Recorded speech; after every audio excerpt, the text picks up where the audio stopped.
정재훈 가천의대 예방의학교실 교수 모셨습니다. 어서 오세요. 네, 안녕하세요. 이게 원래 좀 완화가 되면은 다음 주부터 새로운 사회적 거리두기 논의해가지고 적용하고 약간 좀 풀릴 걸 기대하고 있는 분들이 많았는데요. 다시 이렇게 늘어나는 추세라서 걱정입니다. 결국은 국민들께서 아셔야 되는 게 네. 앞으로 이제 200명대나 100명대까지 떨어질 일은 없을 겁니다. 예. 지금 이미 지역사회에서 코로나19가 굉장히 광범위하게 유행을 했기 때문에 앞으로도 잘 유지가 되면 증가가 되지 않는 게 좋은 상태인 거고요. 예. 감소하는 일은 앞으로 굉장히 드물 겁니다. 그런데 우리가 지난 1년간 사회적 거리두기를 하면서 국민들의 피로감이 굉장히 높아진 상태이기 때문에 우리가 무작정 방역을 유지할 수는 없는 거거든요. 예. 그래서 앞으로는 사회적 거리두기가 어느 정도 완화되거나 방역 대책이 좀 낮아질 수가 있습니다. 그때 중요한 것은 증가하지 않게 하는 것. 증가하지 않는 상태에서는 충분히 내릴 수가 있습니다. 예. 그런데 조금이라도 증가하는 신호가 보이면 그때는 다시 과거로 돌아가야 되는 거죠. 문제는 지금 300명대다가 19일 만에 가장 많은 수가 발생하는데요. 이거는 증가하는 추세로 돌아설 가능성도 배제할 수 없는 거 아닌가요? 이 상태면? 결국은 앞으로는 예. 점차 증가하게 될 겁니다. 예. 감소하는 것보다. 그런데 우리가 그 증가가 300명에서 2주 정도 있다가 400명으로 올라가고 굉장히 천천히 올라가게 되면 우리의 의료 체계가 버틸 시간이 있거든요. 예. 그런데 3차 유행에서처럼 갑자기 1000명대, 1200명대로 올라가게 되면 이제 우리 의료 체계가 버틸 수 없게 되는 겁니다. 그래서 의료 체계가 버틸 수 있는 한에서는 최대한 천천히 증가시키는 방향으로 가야 됩니다. 백신 얘기 좀 여쭤보겠습니다. 누적 접종자가 이제 44만 명. 우리가 시작한 어떤 시점에 비해서는 꽤 빠른데요. 일본이나 어떤 다른 나라보다는 굉장히 성적이 좋습니다. 이 원인이 뭔가요? 이 어떤 배경이. 예. 결국은 우리나라가 접종 인프라 같은 경우에는 굉장히 잘 되어 있습니다. 우리나라는 국가적으로 독감 백신을 접종하는 몇 안 되는 나라이기도 하고요. 그다음에 국토도 좁고 의료기관도 많고 의료진들이 백신 접종 경험이 많기 때문에 예. 접종할 경우에는 굉장히 인프라가 빠른데요. 그런데 타국과의 비교는 조금 조심하셔야 되는 예. 게 대부분의 나라들은 접종 시작할 때는 굉장히 천천히 진행이 됩니다. 예. 그러다가 3주나 4주 정도가 지나면 본격적으로 속도가 붙거든요. 예. 그래서 일본이나 다른 국가들도 어느 정도 시간이 지나면 접종 속도가 올라올 것으로 예상이 됩니다. 근데 일본은 우리보다 먼저 시작했는데도 속도는 아직 좀 안 나는데 구조적으로 약간의 문제가 있는 건가요? 네, 어떻습니까? 구조적인 문제가 있다고 봐야겠습니다. 예. 그거는. 네. 예. 65세 이상 고령층 아스트라제네카 접종에 대해서 오늘 결론이 나는 거죠? 네, 오늘 결론이 날 것으로 보이는데요. 이미 어느 정도 예상은 됩니다. 왜냐하면 우리가 아스트라제네카 백신이 65세 이상에 대해서 접종하지 않기로 결정한 건 안전성에 대한 문제가 아니고 효과에 대한 근거가 부족하다는 이유였는데요. 예. 그런데 지금 최근에 영국과 스코틀랜드에서 나온 데이터가 임상시험은 약 3만 명에서 4만 명 정도 수준밖에 안 됩니다. 그런데 영국에서 새롭게 나온 데이터는 수백만 명의 효과 자료가 나왔거든요. 그리고 이제 영국 같은 경우에는 오히려 고령층에게 아스트라제네카 백신 위주로 접종이 이루어졌습니다. 이제 그런 상태에서 효과를 평가해 봤더니 고령층에 대해서도 굉장히 충분한 효과가 보인다라는 게 증명이 된 상태거든요. 그래서 효과에 대한 근거가 확보가 된 상태이기 때문에 저는 지금 당장 접종을 해도 문제가 없다고 생각합니다. 자, 그럼 거의 이변이 없는 한 접종이 허용될 것 같은데요. 그렇다면 언제부터 지금 우리의 지금 상황을 보면 가능한가요? 65세 이상. 결국은 이제 우리가 접종을 하기로 결정한다고 해서 바로 접종할 수 있는 것은 아니고요. 예. 접종이 결정이 되면 접종 대상자를 확정을 하고 신청을 받고 그다음에 보급을 해주는 과정이 있기 때문에 약 2주에서 3주 정도는 걸릴 걸로 예상이 됩니다. 지금부터 2주에서 3주요? 네. 그러면 3월 말에서 4월 초 정도 되면은 네, 그 정도면 65세 이상에 대해서도 접종이 시작될 것 같습니다. 예.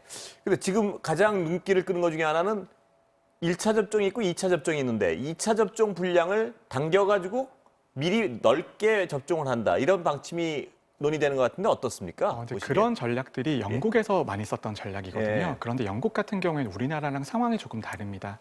영국은 굉장히 급한 3차 유행을 겪었고 확진자와 사망자가 굉장히 늘어난 추세였기 때문에 1회 접종이라도 최대한 많은 사람들에게 해줘서 보호를 제공하자. 예. 그런 전략을 채택한 건데요.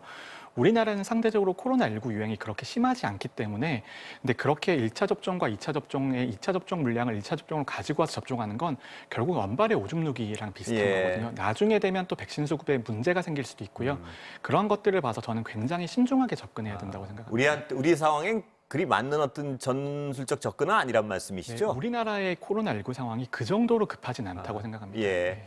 그러니까 말씀하신 대로 그게 문제가 되는 건 2차 접종분을 당겨가지고 미리 접종을 시키면 2차 접종분이 제때 안 들어올 경우에 그 기간이 너무 길어진다는 문제가 되는 네, 거죠? 그렇습니다. 예. 지금 임상시험 같은 경우에는 특히 아스트라제네카의 백신은 1차 접종과 2차 접종이 12주 간격까지는 효과가 어느 정도 나오는지 증명이 돼 있습니다. 예. 그런데 12주보다 더 멀어지는 경우에 대해서는 데이터가 많이 없거든요. 그런 면에서는 최소한 12주 이내에는 접종을 할 수 있게 우리가 백신 수급 계획을 잡는 게 중요합니다. 예. 그 총리가 내일 그러니까 3월 다음 분기 어떤 수급 계획을 좀 밝힌다 그랬는데 지금까지 알려진 거와 어떻습니까? 보시면은. 결국은 우리가 정부 입장에서도 그렇고 예. 국민 입장에서도 그렇고 저는 백신 접종은 당겨지면 당겨질수록 국민들에게 더 이익이라고 생각합니다. 그래서 만약에 이제 내일 발표가 지금 예전 계획보다 조금 더 당겨진다면 굉장히 환영할 만한 일인데요. 아직 거기는 불확실한 면이 많습니다. 예. 아직까지도. 네. 내일 한번 그건 수급 상황을 지켜봐야겠군요. 네. 내일 어떤 발표가 나올지. 국민들의 어떤 많은 관심사는 65세 이상 일반 노령층 그분들은 언제 맞을 수 있을까? 이것도 일단은 관심사고요.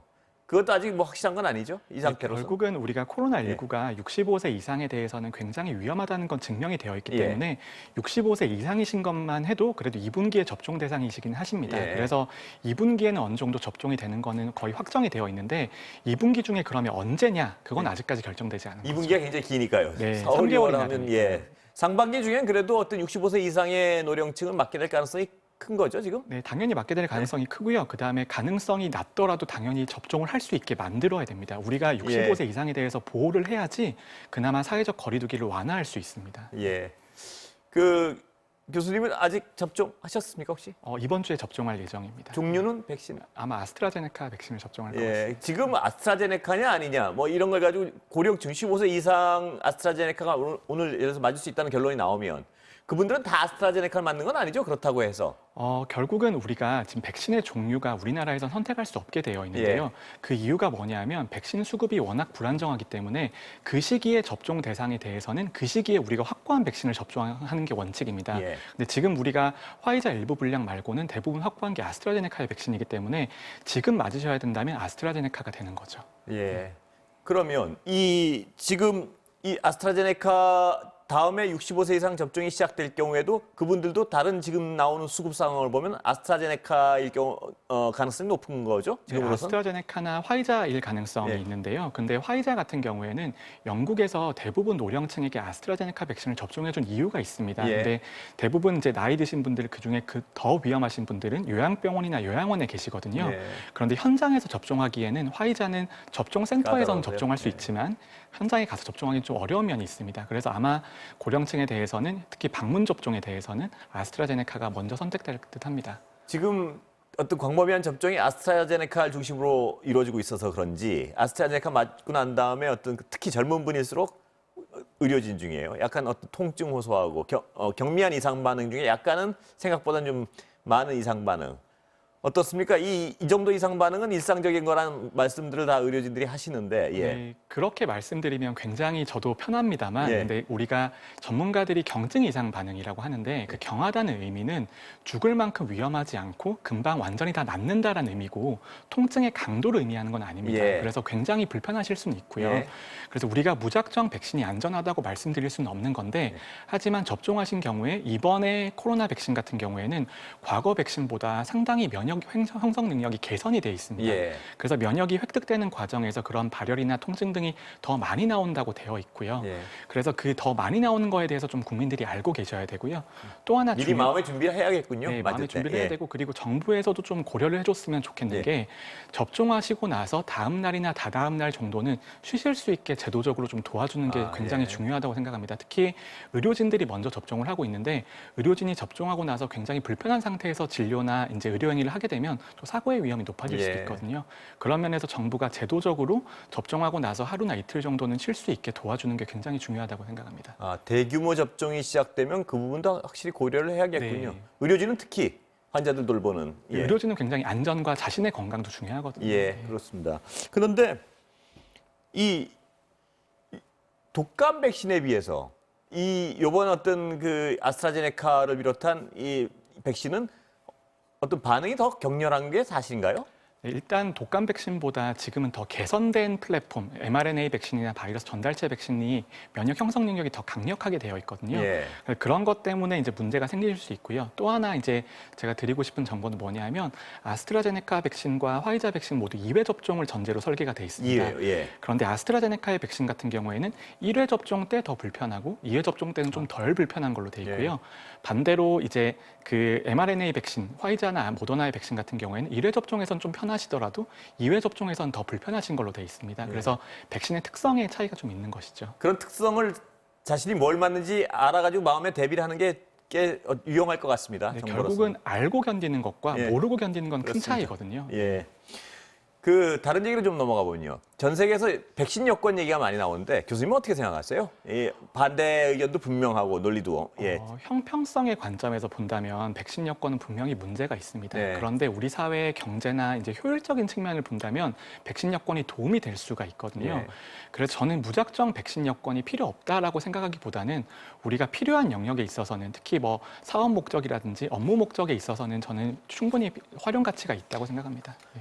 근데 다른 측면에서 어떤 형평성 문제에선 그렇지만 65세 이상 고령층들이 예를 들어 우리 사회에선 의료진을 제외하고 먼저 맞게 되니까 그분들을 좀 이렇게 약간 편하게 좀 이렇게 풀어드려도 사회적으로 그 불만이 많을까 싶은 생각도 들긴 하는데요. 예. 결국은 우리가 전파 가능성은 결국은 젊은 집단이 더 많긴 하지만 예. 걸렸을 때 위험성, 본인의 건강을 생각하시면 그분들도 이제 사회적 거리두기를 유지하시는 게 중요하거든요. 예. 그런 측면에서 특정 집단 위주라기보다는 저는 목적 위주로 꼭 예. 필요한 공무라든지 업무상 목적이라면 백신 여권을 활용할 수 있겠다. 그 정도의 생각입니다. 예. 시간은 다 됐는데요. 마지막 질문 하나 드리면 백신 여권을 만약 만든다 했을 때요. 이게 백신을 맞았다는 증거로 되는 겁니까? 아니면 항체가 생겼다는 어떤 증명이 돼야 되는 건가요? 기술적으로는. 결국은 이제 이스라엘에서 비슷한 사례가 있는데요. 네. 이스라엘은 감염이 되었거나 최근에 검사를 받았거나 접종을 했거나 세 가지 중에 하나입니다. 세 가지 모두 비슷한 의미를 가지고 있거든요. 예. 그래서 접종되었거나 감염이 되었다는 거에 대한 본인이 면역을 획득하고 있다는 거에 간접적인 증거가 되는 겁니다. 예. 근데 접종을 하고도 그 일부지만 아주 극히 소수겠지만 항체가 생기지 않는 경우도 있지 않습니까? 그러니까 면역력이 그런 경우는 그냥 놔둬야 되는 건가요? 어떻습니까? 연구 결과를 보면 예. 2회까지 접종을 하면 거의 99% 항체는 형성이 됩니다. 그래서 접종 2회까지 끝나시면 그런 우려는 없으실 듯합니다. 예. 오늘 말씀 여기까지 듣겠습니다. 감사합니다. 네, 감사합니다.